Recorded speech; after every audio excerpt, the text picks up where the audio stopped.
बिस्मिल्लाहिर्रहमानिर्रहीम। वक्फ इमलाक एक्ट ये गैर शरई, गैर आइनी और गैर अखलाकी कानून है। दुनिया से इस्लामी तालीमात के गुरूब के बाद अंग्रेज़ की ये साजिश थी, उसकी हसरत थी कि दीनी मराकज़ को भी सरकारी तहवील में ले लिया जाए। ये मदारस दीनिया और मसाजिद तो इस्लाम के किले हैं। मुआशरे में उम्मत के जितने भी तबकात हैं इन तक दीन पहुँचा तो ये मदारस दीनिया की ही बरक़ात हैं। और उलमा और मशाइख तो तलबा को मदारस दीनिया में आला तलीम से रास्ता कर रहे हैं। तो ये वक्फ इमलाक एक्ट हम इसको मुस्तरद करते हैं, हम इसका बाइकाट करते हैं और हुकूमत वक्त से ये मुतालबा करते हैं कि ये वक्फ इमलाक एक्ट ये जो आपने बिल बनाया है इसको फिलफौर वापस लें।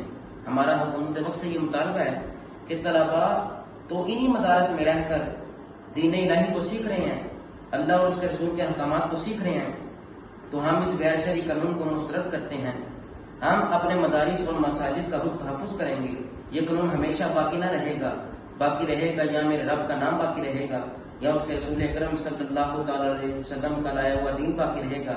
ये कानून भी ख़त्म हो जाएंगे, ये हुकूमतें भी ख़त्म हो जाएंगी, मेरे रब का नाम बाकी रहेगा। ये मदारस दीनिया की मजबूती ही इस्लाम की मजबूती है और इनकी कमज़ोरी ही इस्लाम की कमज़ोरी है। रब्बे ज़ुल जलाल हमें मदारस दीनिया का तहफ़्फ़ुज़ करने की तौफ़ीक़ अता फरमाए।